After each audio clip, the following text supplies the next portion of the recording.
Hey guys, welcome back to the channel. If you're new here, my name is Ali. I'm a final year medical student at Cambridge University. And today we're kicking off a new series where I'm going to be sharing with you evidence-based revision tips. So I'm going to be giving you advice on how you can prepare for your exams, but hopefully I'll be backing up everything I say with evidence from studies that have been done in the field of psychology on students like you and me over the last 100 years. No one ever really teaches us how to study. We tend to just go with what feels intuitively right. And as we'll see, the research has shown that actually the techniques that students think are the most intuitive often tend not to be the ones that are actually the most effective. So if you've got exams coming up, then hopefully by the end of this video, you'll pick up some techniques that you can apply to your own studies to make everything a little bit more efficient and enjoyable. So let's just jump into it. This is going to be the structure of the video. Firstly, I'm going to be talking about the 3 very popular revision techniques that are shown to be less effective in the literature, namely rereading, highlighting, and making notes / summarizing. Those are by far the most popular techniques, but they're also not very effective if you look at the evidence behind them. Secondly, I'm going to be introducing the concept of active recall, which is by far the most powerful, effective study technique.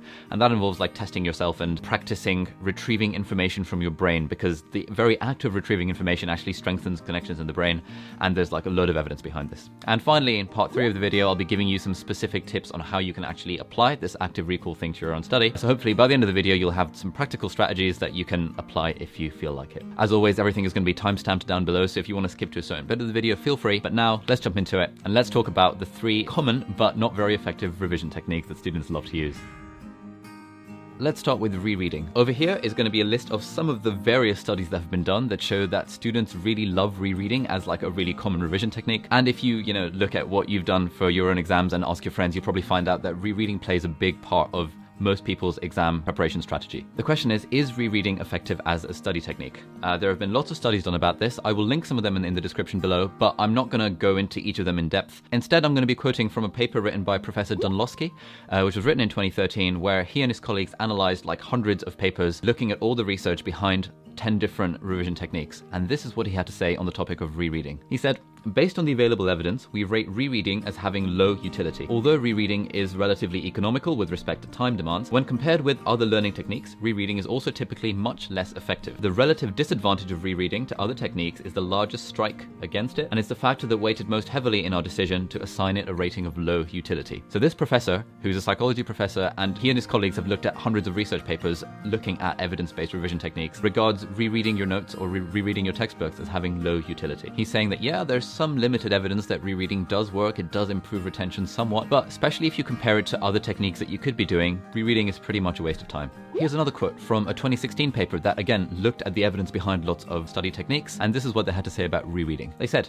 "A wealth of research has shown that passive, repetitive reading produces little or no benefit for learning, yet not only was repetitive reading the most frequently listed strategy, it was also the strategy most often listed as students' #1 choice by a large margin." So that's what I'm going to say about rereading for the time being. I'm very happy to discuss all the evidence against rereading and against these other techniques. So if you guys want to hear about that, just leave a comment down below and I'll do it. But I want to focus on stuff you can do rather than kind of just hopping on the stuff that you shouldn't be doing. So we'll close that for now. Rereading, generally, according to the evidence, is pretty ineffective. It does sort of work, but compared to other things you could be doing, it's by no means the most efficient study tactic. Secondly, let's talk about highlighting. And either we highlight ourselves or we know friends who like to highlight their textbooks and their notes in pretty colors. Here is a list of studies that show that highlighting is a very popular revision strategy, and I'll link these studies in the description below, so if you really want to read them, you can. But let's go back to Professor Dunlosky's paper, where again he looked at all the evidence around these, and this is what he had to say about highlighting and underlining.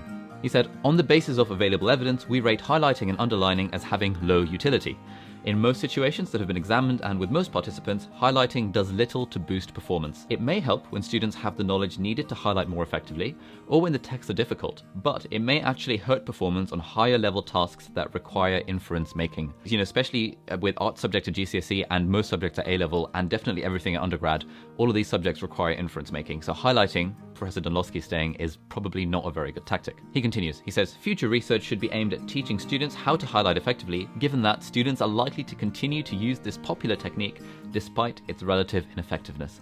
So he's conceding in his paper that although, the evidence shows that highlighting is not very good, to be honest, students are probably going to continue using it. And later on in the paper, he describes highlighting as a safety blanket that students like to have. I've experienced this, I'm sure you've experienced this as well. It feels productive, doesn't it? Like, going through a book and highlighting one thing in blue and one thing in yellow, one thing in orange. I used to do it all the time, but the evidence says it's not very good.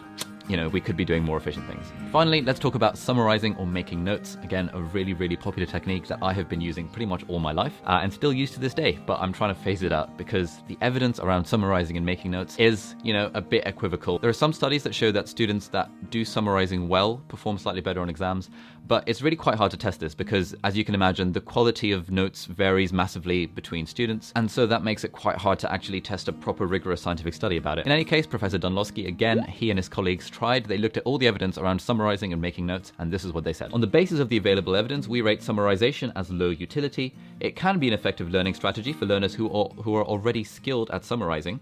However, many learners, including children, high school students, and even some undergraduates, will require extensive training, which makes this strategy less feasible. What they're saying is that if you already know how to effectively summarize and make notes, which you might well do, although it tends not to be taught in schools or anything, if you already know that, then okay, summarization is probably going to help you. But even if that's the case, even if you're already quite pro at summarizing, it still falls about the middle of the pack when compared to other more effective revision techniques. But I think in general, the conclusion we should draw from this is that we are sort of wasting our time probably by making notes. Now, that's not to say that if you enjoy making notes that you shouldn't do it. I enjoy making notes. I like having pretty colors. I like, trying to do a bit of, calligraphy on them, taking photos for the Instagram. My friends comment on like, oh, your notes are so pretty. But to be honest, I wouldn't want to make notes thinking it's an effective revision strategy. And I know, looking back on the school days, a lot of my friends who were really into their notes, that have these massive blue folders for chemistry and have absolutely beautiful notes, those were the students that would spend hours and hours on a single topic and then kind of complain sometimes about why stuff wasn't going in. So yeah, making notes, summarizing sort of works, probably doesn't. Evidence is a bit iffy about it. I think we should be avoiding it personally based on the results of these review papers. Alright, just to sum up what we talked about so far, we've said that rereading, highlighting, underlining, and summarizing are probably not very effective revision strategies based on the evidence. So yeah, if we want to make our revision more efficient, we probably shouldn't be doing these three things that we all like to do. We had a lecture about this in our second year of medicine, and it was towards the end of the year when we had exams coming up, and my mind was completely blown when I found out that highlighting and making notes was not very efficient. And talking to a lot of my friends, we were all absolutely aghast that, how could we have survived these 22 years of our life without knowing effective study techniques, and that we felt that a lot of our own success in exams had been in spite of our revision techniques rather than because of them. So hopefully at this point you're thinking that, okay, maybe we should be spending a little bit less time doing rereading, highlighting, and making notes. Let's now talk about active recall. And active recall is by far the most important technique that you can and should be using in order to make your studies more efficient. Active recall, or active retrieval, or practice testing, whatever you want to call it, basically involves retrieving facts from your brain, retrieving stuff from your brain, because the very act of retrieving stuff from your brain actually strengthens the connections between the stuff in your brain. And this was quite counterintuitive to me. Like, for me anyway, I'd always kind of assumed learning was this sort of process whereby you put stuff into your brain, and the only purpose of getting stuff out of your brain was to, ace that exam or get that A star or whatever. In fact, this cannot be further from the truth, and over 100 years of research has shown that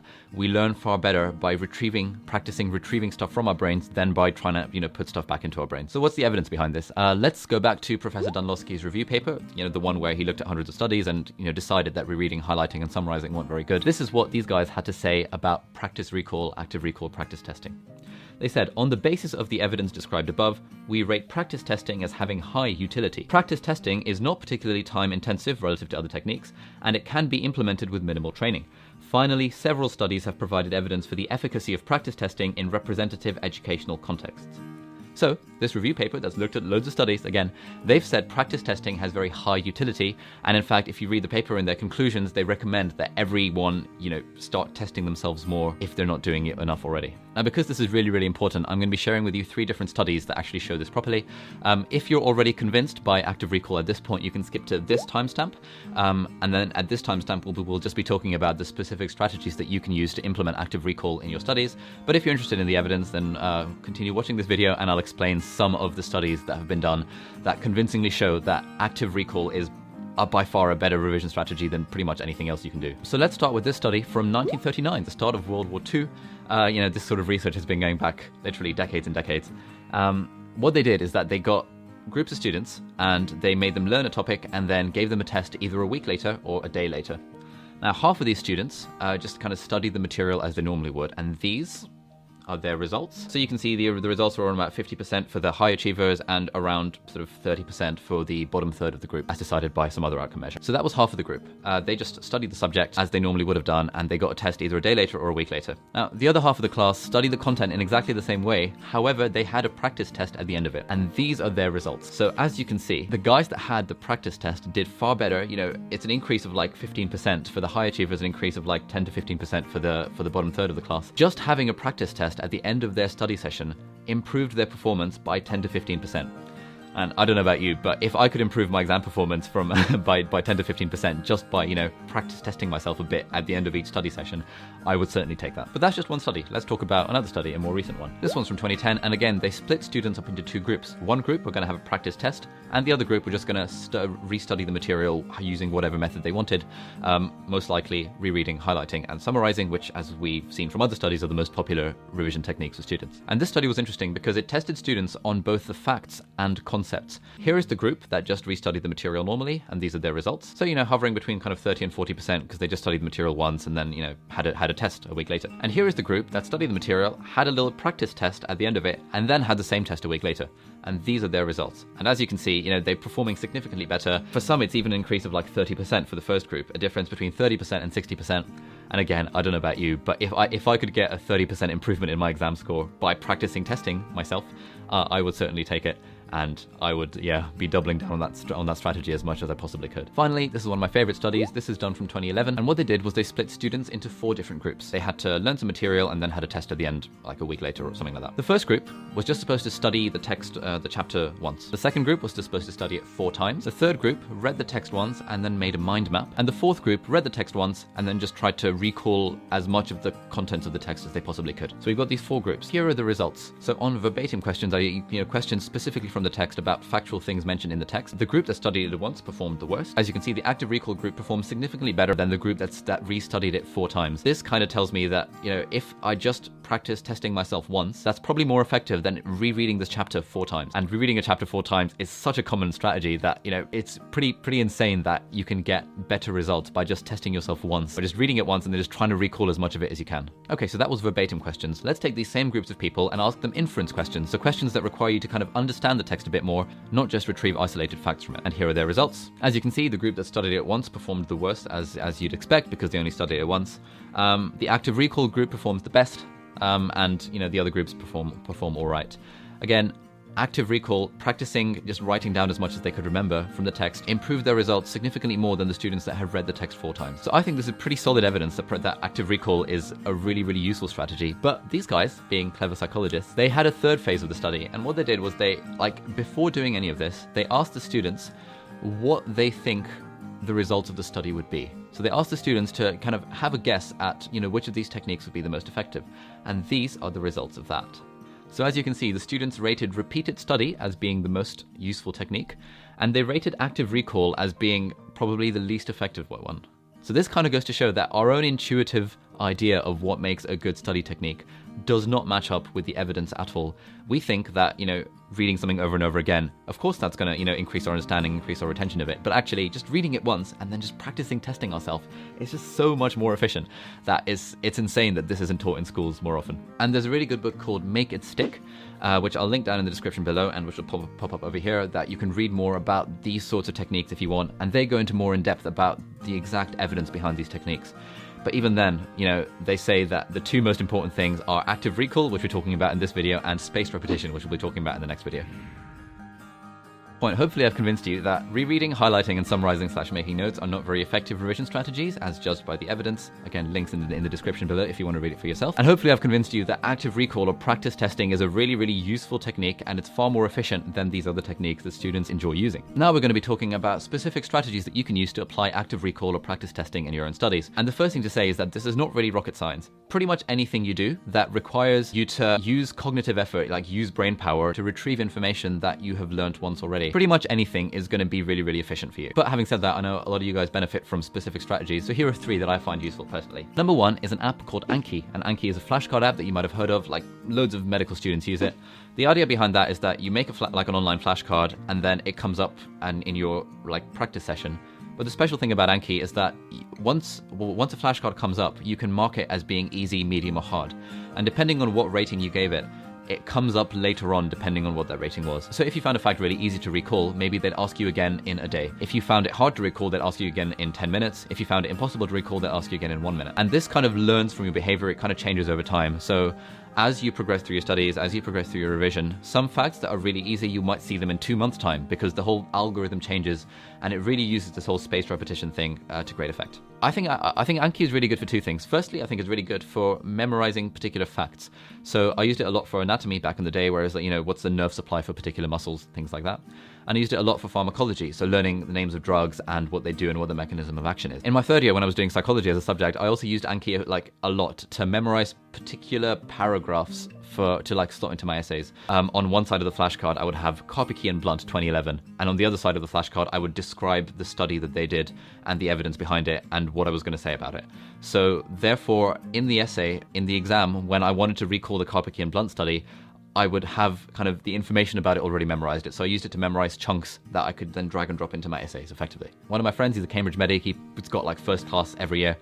He uses Anki for pretty much everything, and he said that he can't imagine getting through Cambridge without having used Anki. And instead of making notes and lectures, what he started doing now is just going directly to making the flashcard. So yeah, if you're interested, please do check out Anki. It's free.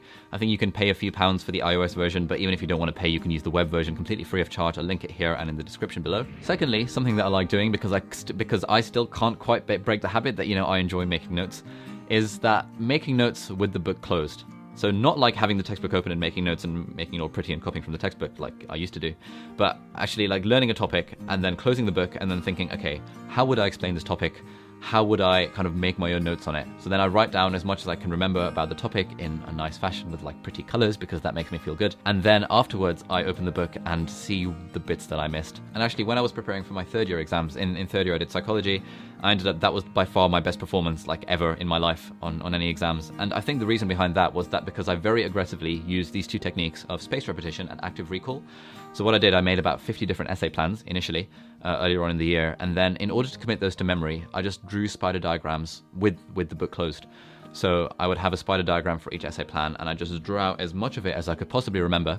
And then afterwards, when I was done with it, I'd look at my actual essay plan and fill out the bits that were missing. And I repeated this over the course of like 2 months leading up to the exams. And by the end of it, by the time the exam came around, I had these 50 really, really good essays in my head that had like 10 references each and was able to just kind of vomit them onto the paper in the actual exam. So I would fully endorse this whole making notes, making spider diagrams with the book closed as being a really effective method of active recall. And there is actually some evidence behind this. Again, it's in the book, Make It Stick. It's also in Professor Danlowski's paper. You can read it down below. Finally, I want to talk about a third strategy, and that's an alternative to making notes. I know that this whole making notes thing, it's really hard to not make any notes. These days, if I'm in a lecture or if I want to learn something, instead of making notes from the lecture or from the textbook, what I instead do is that I write questions for myself. And I think this is called like the Cornell note-taking method. I came across that earlier today when researching stuff for this video. The idea is that you write questions for yourself based on the material, such that when you revise the material, you look at your questions and you try and actively answer them in your head or on paper or out loud or whatever. The point is that instead of passively rereading or highlighting the information like we are tempted to do,